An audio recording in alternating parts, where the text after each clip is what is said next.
नमस्कार, मैं हूं मेघा हिंदुस्तानी। स्वागत करती हूं आपका निशा झा के प्लेटफॉर्म पर। आज बात करेंगे भारतीय जनता पार्टी और चुनाव की। जी हां, हरियाणा विधानसभा चुनाव सिर पर है और ऐसे में भारतीय जनता पार्टी के लिए संकटों का पहाड़ टूट गया है। एक तरफ जहां किसान आंदोलन और किसान कानून पर कंगना रनौत का नया बयान एक के बाद एक आया जा रहा है और इसको लेकर बीजेपी बुरी तरीके से फंस गई है, तो वहीं दूसरी तरफ जातीय समीकरण को भी साधने में बीजेपी बिल्कुल नाकाम हो गई है।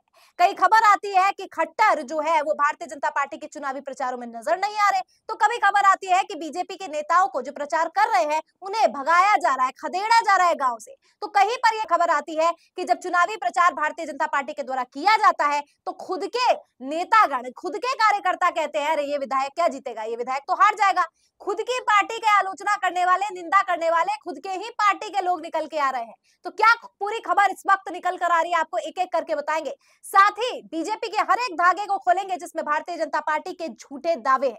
साथ ही कांग्रेस ने किस तरीके से किसानों को साधने का प्रयास किया है और चुनाव में किस तरीके का फायदा किसानों के द्वारा कांग्रेस को मिलने वाला है, ये आपको बताएंगे। और इस वक्त सबसे बड़ी लहर अगर मैं आपको बात बताऊं तो हरियाणा विधानसभा चुनाव में कांग्रेस की बड़ी लहर देखने को मिल रही है। ये लहर जिस वजह से है उसका कारण भी बताएंगे और कैसे जातीय समीकरण को साधने में कांग्रेस ने एक विजय हासिल, एक प्लस पॉइंट पहले ही हासिल कर ली है, वो भी राज खोलेंगे। सबसे पहले खबर बताते हैं क्या निकल कर आ रही है। देखिए, ताई रमकली नाम के एक सोशल मीडिया यूजर है जो किसान है, उन्होंने लिखा है धान का समर्थन मूल्य 2300 रुपए प्रति क्विंटल और प्राइवेट एजेंसी 1800 रुपए में खरीद रही है। सरकारी खरीद ना होने से उत्तर हरियाणा में किसान नाराज, मतलब किसान नाराज चल रहे हैं, बिचौलिए पैसे खा जा रहे हैं और किसानों को उनकी कीमत जो है, फसलों की कीमत, उचित कीमत जो है नहीं मिल पा रही है। लिहाजा किसानों में आक्रोश हो गया है और ये आक्रोश भारतीय जनता पार्टी के नेताओं के प्रति व्यक्त हो रहा है। एक और खबर लिखा है हरियाणा चुनाव में किसान आंदोलन पर फिर जिंदा हुआ, कंगना रनौत के बयानों से नाराजगी, यूनिट कांपे, बोले बीजेपी को लोकसभा जैसा सबक सिखाएंगे। मतलब यहाँ पर एक पूरी यूनियन ने ऐलान कर दिया है कि जिस तरीके से भारतीय जनता पार्टी को लोकसभा में इनके अंक गणित में जो है उन्हें अंक गणित कम करने की कोशिश किया, वो कोशिश जो है पूरी तरीके से सफल भी हुई है।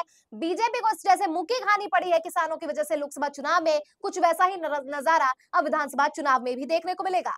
क्या खबर है, एक और खबर देखिए, इसमें लिखा है क्या क्या बयान सबसे पहले आपको बताते हैं कंगना रनौत की तरफ से आया है, जो पार्टी का बताता है कि पार्टी की मानसिकता, पार्टी की चरित्र, पार्टी के व्यक्तित्व को उजागर करता है। देखिए, 24 सितंबर 2024 को कंगना रनौत ने कहा कि मुझे पता है ये विवादास्पद है लेकिन 3 कृषि कानूनों को वापस लाना चाहिए। किसानों के लिए तीनों कानून फायदेमंद थे। 25 अगस्त को, इससे पहले कंगना कहते हैं किसान आंदोलन के वक्त भारत को बांग्लादेश बनाने की तैयारी थी। किसान आंदोलन में रेप हुए, मर्डर हुए, लंबी प्लानिंग थी। 19 नवंबर 2021 को कहते हैं 3 कृषि कानूनों की वापसी पर इसी तरह के आंदोलन पर भारत को कमजोर किया जा रहा है, किसानों ने राष्ट्रहित में अनदेखी की है।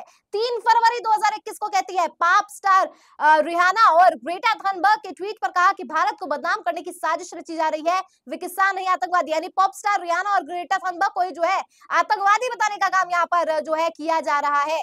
21 नवंबर 2021 को कहते हैं आज खालिस्तानी आतंकवादी सरकार को परेशान कर रहे हैं, एकमात्र महिला प्रधानमंत्री को जूतियों के नीचे कुचल दिया। 27 नवंबर 2020, ये समझिए क्रमशः ये क्रम से कि कैसे खुद के नेता पार्टी के जो है लाइन के बारे में बता रहे हैं।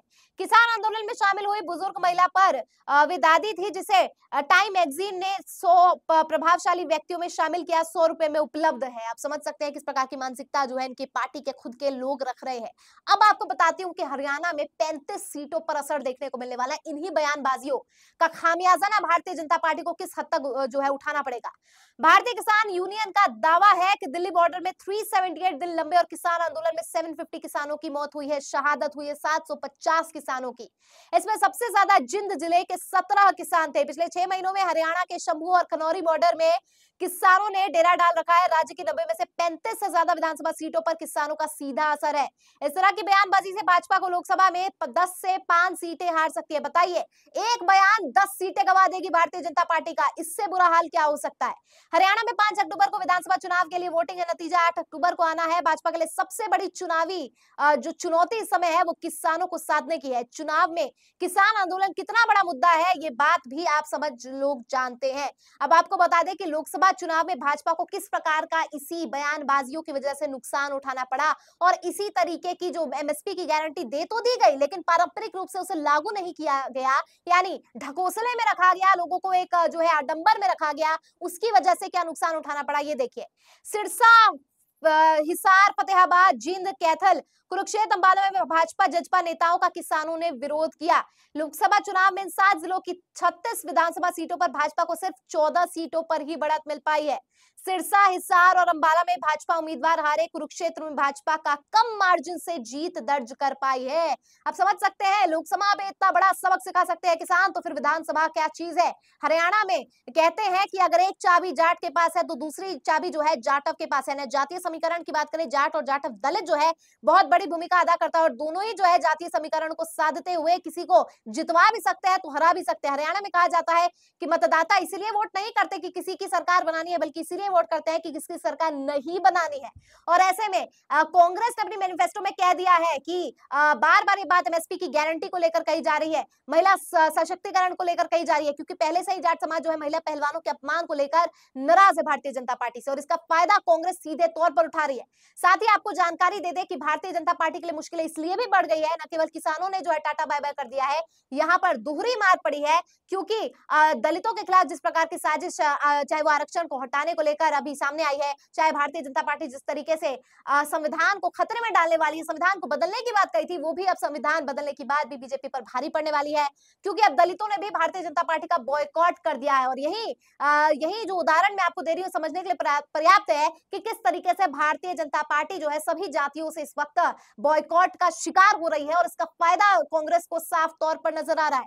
कांग्रेस ने अपने मैनिफेस्टो में जो है एमएसपी को लीगल करने की भी बात कही है, किसानों को पूरा आश्वासन दिया है, लिहाजा किसानों का शिफ्ट जो है वो अब भाजपा से खिसक कर कांग्रेस की तरफ आ गया। और इस वक्त आपको जानकारी दे दूं कि कांग्रेस बढ़ोतरी करती हुई नजर आ रही है हर क्षेत्र में जो है इस वक्त विधानसभा चुनाव की अगर मैं बात करूं, क्योंकि कुमारी शैलजा और दीपेंद्र सिंह हुड्डा के बीच में किस तरीके की जो है मतभेद है, ये खबर भी निकल कर आ रही थी। कल हुड्डा साहब शैलजा जो है वो एक ही मंच पर नजर आती है, जो इस बात का प्रमाण करता है, इस बात को प्रमाणित करता है कि गुटबाजी जो है वो बीजेपी की तरह नहीं होने वाली कांग्रेस में, और कांग्रेस की गुटबाजी का फायदा जो बीजेपी उठाना चाहती थी वो सफल नहीं हो पाई इस गुटबाजी का फायदा उठाने में। और कांग्रेस अगर शैलजा नाराज भी थी तब भी इस नाराजगी का फायदा कांग्रेस ही उठा पाई, क्योंकि दलित वोटर जो है कंसोलिडेट हो गए, इकट्ठा हो गए और वोट करने वाले हैं कांग्रेस के पक्ष में। एक और खबर महत्वपूर्ण देखिए, अशोक नाम के सोशल मीडिया यूजर लिख रहे हैं, ये वीडियो 1 दशक पहले का है। उस समय ये नेता गेहूं के लिए 2700 रुपए मांग रहे थे, लेकिन 1 दशक तक राज करने के बाद भी उन्होंने इसे 2700 नहीं किया। बताइए इसमें किसकी गलती है? अगर अब कोई किसान विरोध करता है तो उनके समर्थक खालिस्तानी, देशद्रोही, माओवादी, उन्हें भगवान जाने क्या क्या कहते हैं।